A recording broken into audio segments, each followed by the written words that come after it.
Hello.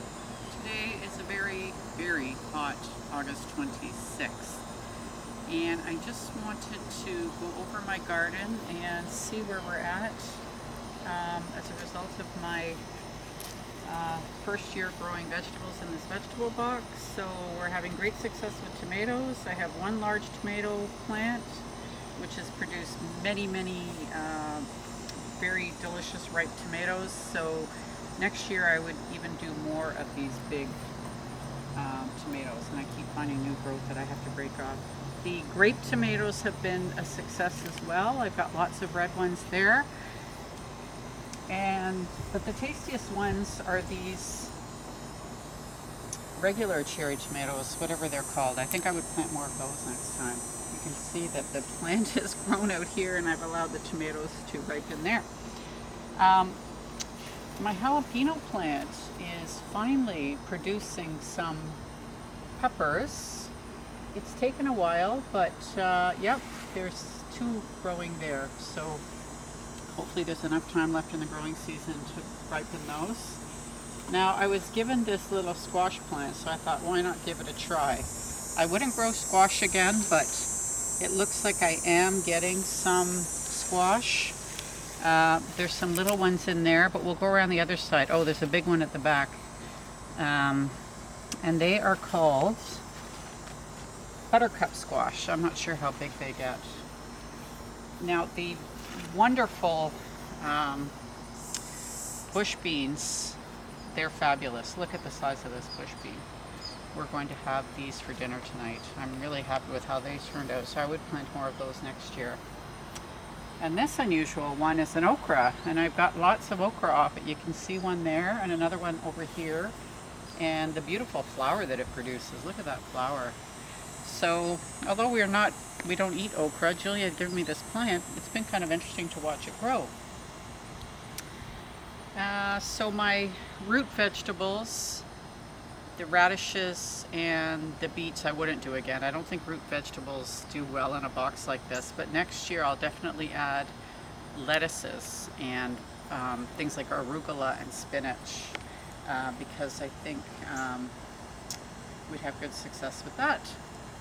So let's go on to the perennial gardens to see what's happened with those over the summer, and look how some of these beautiful flowers look.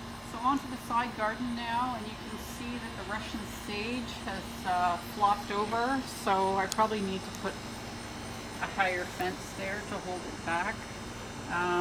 Or I'm not sure, perhaps I need to thin it out. I'm really not sure what to do there, but it is beautiful, and the aroma this is beautiful, and it seems to attract some bees. Now the spirea shrubs are looking good. They need a trim back. The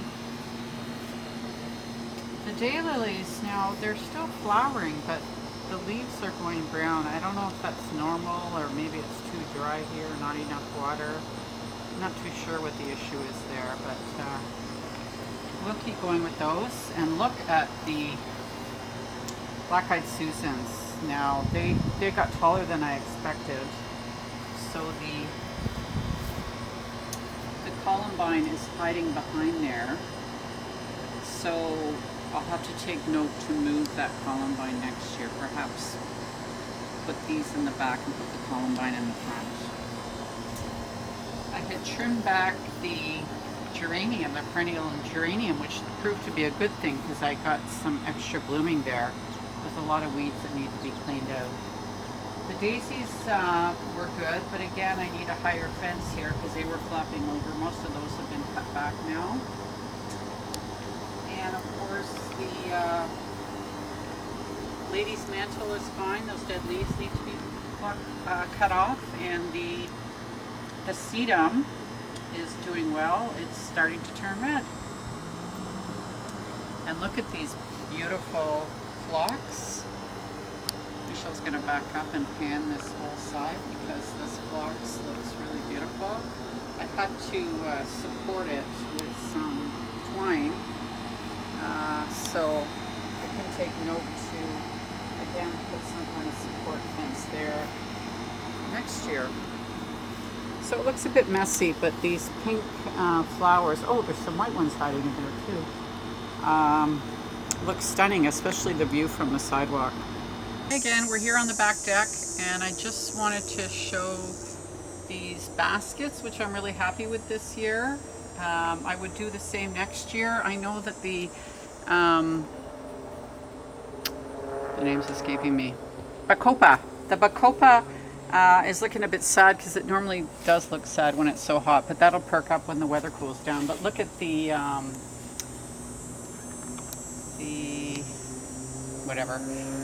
It loves the heat, and these impatiens, New Guinea impatiens, have done really well as well. So I'm really happy with those baskets. There's another one beside it, and I would do the same next year. And that's just two of these purple plants have produced this huge bunch of flowers. Okay, we're here in the back now looking at this garden around the deck, and I'm really happy with how this turned out. I've already cut back the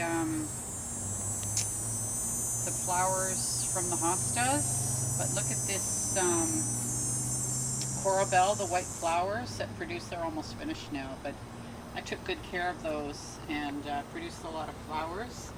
And even this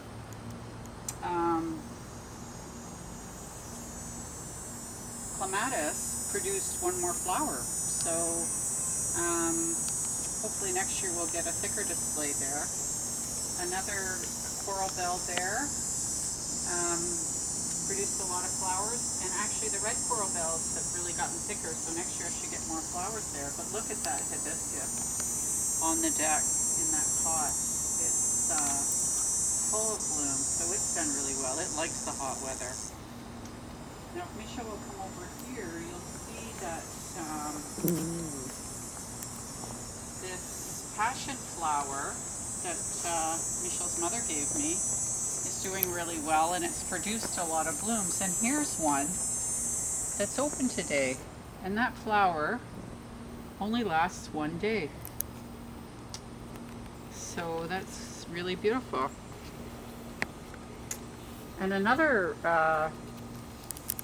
surprise this year is the perennial hibiscus, which has been here for years and years, which is doing well despite all the abuse it's gotten over the years, but it's producing many flowers as well. I love that flower.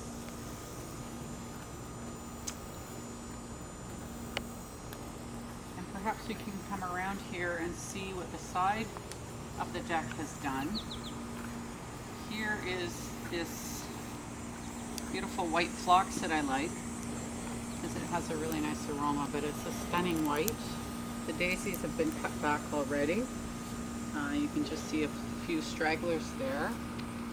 And of course this Japanese painted fern always does so well here. It's a beautiful plant.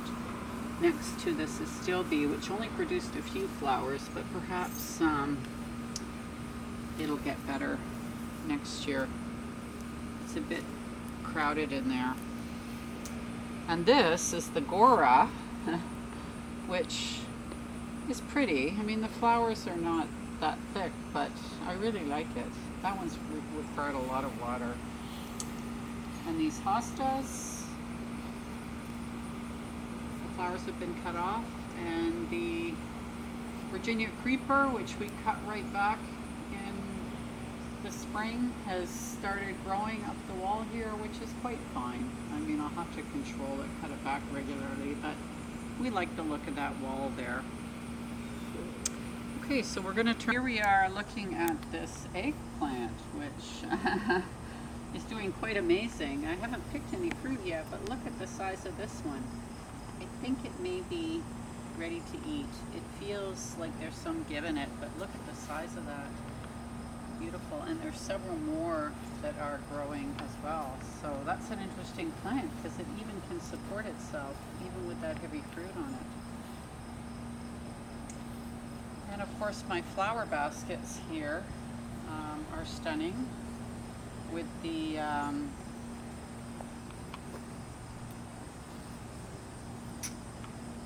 marigolds and the geraniums and that purple flower. The name is escaping me. It'll come back to me. And of course the sedum hedge looks good. And my 2 random gardens here are doing just fine, including the Japanese painted fern, which are getting thicker every year with a hosta behind it. So next year I hope to put more hostas here. Perhaps thin some of these ones out. They are going a little bit crazy, so I should take note, by the way, take note that these hostas need to be thinned out and perhaps moved around the corner there. And should we just go to that little garden over there? And you'll see that some more daylilies here that are almost finished, a few straggling blooms, and the beautiful astilbe that I cut the flowers off, but it did do very well this year. So this garden is fine as is. And that's all.